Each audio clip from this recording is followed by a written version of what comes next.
ನಮಸ್ಕಾರ ರೀ ಎಲ್ಲರಿಗೂ. ನೋಡ್ರಿ ಈ ಥರ ಫ್ರಿಜ್ನಾಗ ಐಸ್ ಕಟ್ಟಿದಾಗ ನಾವು ಫ್ರಿಜ್ ಸೈಡ್ ಇರುವಂಥ ಬಟನ್ ಇರ್ತೈತಲ್ಲ ರೀ, ಜಾಸ್ತಿ ಹೆಚ್ಚು ಇಡುವಂಥ ಬಟನ್, ಆ ಬಟನ್ನ ಪ್ರೆಸ್ ಮಾಡ್ತಾರೆ ರೀ, ಸೆಂಟ್ರ್ ಬಟನ್ನ. ಆವಾಗ ಫ್ರಿಜ್ನಲ್ಲಿರುವಂಥ ನೀರು ಹಿಂದ್ಗಡೆ ಹೋಗಿ ಒಂದು ಡಬ್ಬಿಯಲ್ಲಿ ಸ್ಟಾಕ್ ಆಗ್ತದೆ ರೀ. ಆ ಡಬ್ಬಿ ಜಾಸ್ತಿ ತುಂಬಿರ ಫ್ರಿಜ್ ಒಳಗಿಂದ ನೀರು ಲೀಕೇಜ್ ಆಗೋಕ್ಕೆ ಸ್ಟಾರ್ಟ್ ಆಕೈತೆ ರೀ. ಅದಕ್ಕೆ ನಾವು ಈಗ ಡಬ್ಬಿ ಒಳಗಿನ ನೀರನ್ನ ಯಾವ ರೀತಿ ತೆಗೆಯೋದು ಅಂತ ನೋಡೋಣ ಬರ್ರಿ. ಇದು ಫ್ರಿಜ್ ಹಿಂದ್ಗಡೆ ಭಾಗ ರೀ. ಇಲ್ಲಿ ಕೆಳಗಡೆ ಭಾಗದಲ್ಲಿ ಫ್ರಿಜ್ ಹಿಂದ್ಗಡೆ ಇರ್ತದೆ ನೋಡ್ರಿ ಒಂದು ಡಬ್ಬಿ. ಇದೆಲ್ಲ ಆದ ನಂತರ ಕೆಳಗಡೆ ಭಾಗ ಬರ್ತದೆ ರೀ.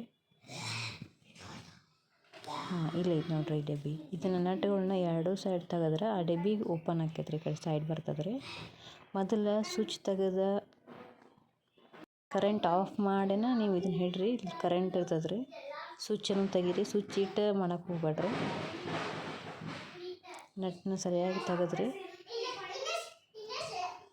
ಎರಡೂ ಸೈಡ್ ನಟ್ಗಳನ್ನ ಸರಿಯಾಗಿ ತೆಗೆದ್ರಿ. ಆ ಡಬ್ಬಿನ ಹೊರಗಡೆ ತೆಗೆದು ಆ ಡಬ್ಬಿ ಒಳಗಿರುವಂತಹ ನೀರನ್ನ ತೆಗೀನ್ರಿ. ಇದು ಡಬ್ಬಿ ಒಳಗೆ ನೀರು ನಿಂತ್ರೆ ಅವು ನೀರು ಜಾಸ್ತಿ ಆಗಿ ಅದು ಮಿಷನ್ ಮ್ಯಾಗ ಸೋರೆ ಮಿಷನ್ ಬಾದಾಗುವಂಥ ಸಾಧ್ಯತೆ ಇರ್ತದೆ ರೀ. ಫ್ರಿಜ್ ಬಾದಾಗ್ತದೆ ರೀ. ಅದಕ್ಕೆ ಆದಷ್ಟು 2 ತಿಂಗಳು 3 ತಿಂಗಳು 4 ತಿಂಗಳು ಗಂಟಲೆ ನೋಡಿಕೊಂಡು ಇದು ಡಬ್ಬಿ ತುಂಬಿದ್ರೆ ಈ ಥರ ನೀರು ತೆಗೀರಿ. ಡಬ್ಬಿ ತುಂಬಿದ್ರೆ ಕೆಳಗಡೆ ಮಿಷನ್ ಮ್ಯಾಗ ನೀರು ಬೀಳ್ತದೆ ರೀ. ಆವಾಗ ಫ್ರಿಜ್ಜ ಬಾದಾಗುವಂಥ ಸಾಧ್ಯತೆ ಇರ್ತದೆ ರೀ. ಸಿಂಗಲ್ ಡೋರ್ ಆದರೆ ಈ ರೀತಿ ರಿಸ್ಕ್ ಇರ್ತದೆ ರೀ. ಡಬಲ್ ಡೋರ್ ಆದರೆ ಈ ರೀತಿ ಇರೋಲ್ಲ ರೀ. ಸಿಂಗಲ್ ಡೋರು ಸ್ವಲ್ಪ ರಿಸ್ಕ್ ಜಾಸ್ತಿ ರೀ. ನೀರು ತೆಗಿಬೇಕು, ಐಸ್ ತೆಗಿಬೇಕು ರೀ, ಸರಿಯಾಗಿ ಒರೆಸ್ಕೊಂತಿರ್ಬೇಕು ರೀ. ಎಷ್ಟನ್ನು ಸರಿಯಾಗಿ ನಾವು ಕೇರ್ ತಗೋದಲ್ಲ ಅಷ್ಟು ಚೆನ್ನಾಗಿ ಬಾಳಿಕೆ ಬರ್ತದೆ ರೀ. ಈಗ ನೀರು ತೆಗೆದು ನೋಡಿರಿ, ಅದೆಲ್ಲಿ ನಟ್ಟಿದ್ದವಲ್ಲ ಅಲ್ಲಿ ನಾವು ಇದನ್ನ ಜಾಯಿಂಟ್ ಮಾಡೋಣ ರೀ. ಆಯ್ತು ರೀ, ಇಷ್ಟ ರೀ.